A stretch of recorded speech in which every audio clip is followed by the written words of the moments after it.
Okay, good afternoon po. Narito po tayo ngayon para reviewin ang tinatawag na SMEPA or the School Monitoring and Evaluation Plan Adjustments or SMEPA. So, ngayong school year po 2023-2024,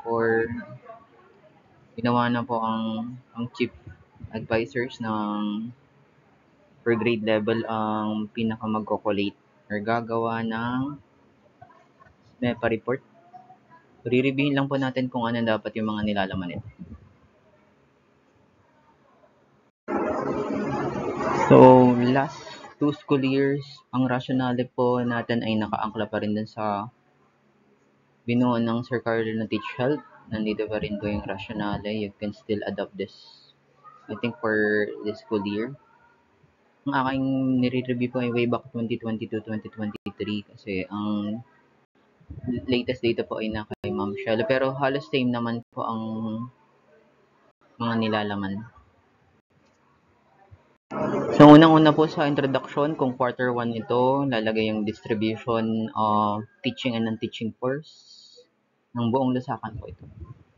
Pwede rin kayong magawa ng hiwalay na table para sa senior high school kung gusto nyo pong ilagay yung specifics ng senior high school kung ilan ang ating non-teaching saka teaching personnel. So, ang una pong data na kailangan i-analyze for the first quarter is the senior high school enrollment data. Usually po, we are comparing at least 2 years of enrollment. So, most of the data naman are available in our LIS or the Learner Information System. Yung mga nakaraang enrollment po ng senior high school ay nasa LIS. So, lalagyan nyo lang po, ito ay under ng access, findings, saka ways forward. You can still review this. Findings muna, tapos ano yung mga dapat asahan for this school year na pwede pang i-improve. So, kung quarter 1 lang ito, ilalagay nyo lang po yung general findings about this school year, tumaas ba, bumaba ang enrollment. So, pwede pong gawin na rin per strand ang gawing analysis dito.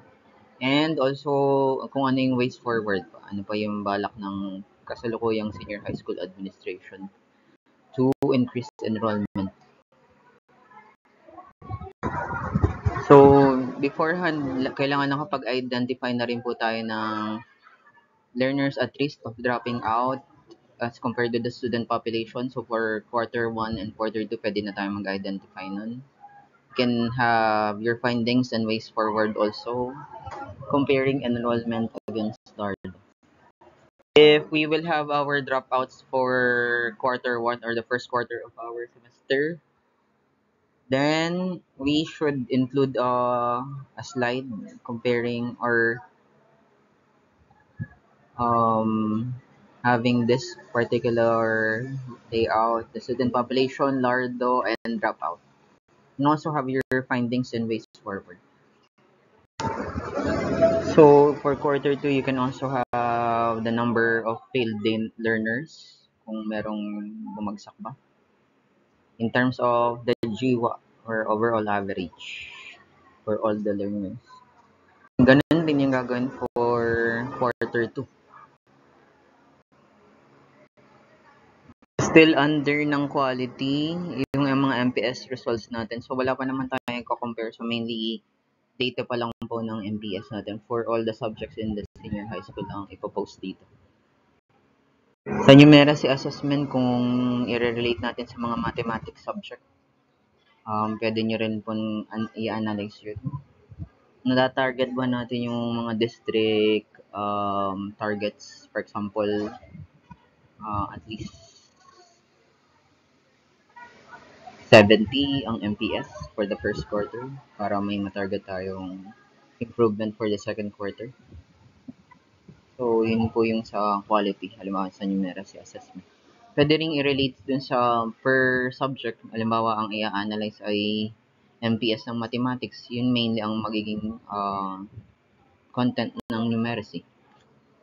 Relation naman po sa reading assessment, last time meron tayong mga naka-assign po talaga na teachers dyan. For reading assessment, sila po yung nagko-collect ng data, kung ilan yung non-readers, saka yung mga levels ng mga estudyante. terms of reading, siguro wala pa naman tayo halos makakollect today. Di yan. Kasi magsisimula pa lang naman halos. Or kung meron na pong about reading assessment, di yun pang ilalagay natin dyan.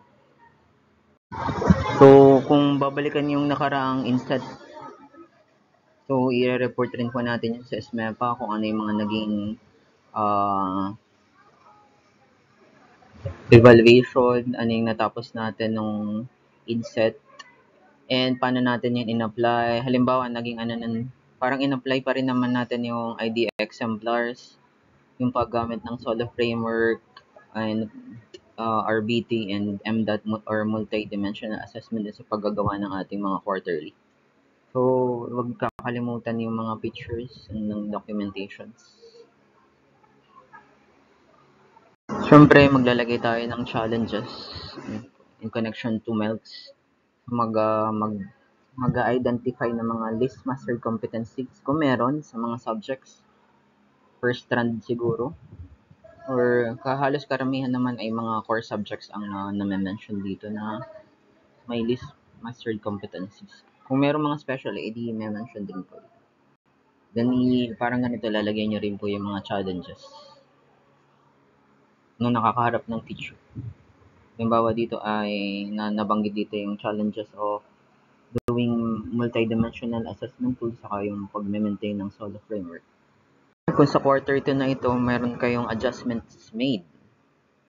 Ano ba yung mga na-improve na ng mga teachers in terms of their competency sa paggagawa ng in connection with the inset topics also. So, medyo, ito na po yung mga last part ng ating SMEPA about governance naman. So, most of the time ay i-report yung mga updates about the school programs and activities or PPAs. So, parang ang inadapt po ng Ma'am Neris ay yung last school year na senior high school action plan. So, malamang yun pa rin po ang ating ila-line up for school PPAs. So, kung merong iba pang PPAs na aligned ng ginagawa natin sa senior high school ngayon or pinapatupad, edi lalagyan nyo lang po ng update dito sa Paulo. You can also post pictures for the updates and also may captions din dito sa governance for both grade 11 and grade 12. So, sample lang naman po ito. Pwedeng ibahin niyo yung pinaka-layout. Basta updates on the different programs and activities na related sa senior high school. So, I think ito yung medyo related sa atin. Halimbawa, may mga, nung kasi meron tayong mga video lessons nun, kaya may offline and online distance education. Siguro pwede kayong magbanggit dito yung mga students na nag-undergo pa rin ng special adjustment natin. Halimbawa, yung mga nagmo-modular pa rin due to particular reasons. Kung meron pa rin po. And updates about the ALS curriculum. Kung ilan yung mga naging estudyante natin. So, yun. About sa ALS po. Mag-update tayo dito. So, if you have updates na about the senior high school work immersion, you can also post this one. And also your documentation. And basically, that's the content of the first quarter SMEPA. And if there will be other adjustments, siguro yung mga nakaka-attend na po ng district meeting, tanungin po natin ng mga heads kung meron ng updates kung ano pa yung mga ilalagay sa SMEPA. Yun lang po at maraming salamat.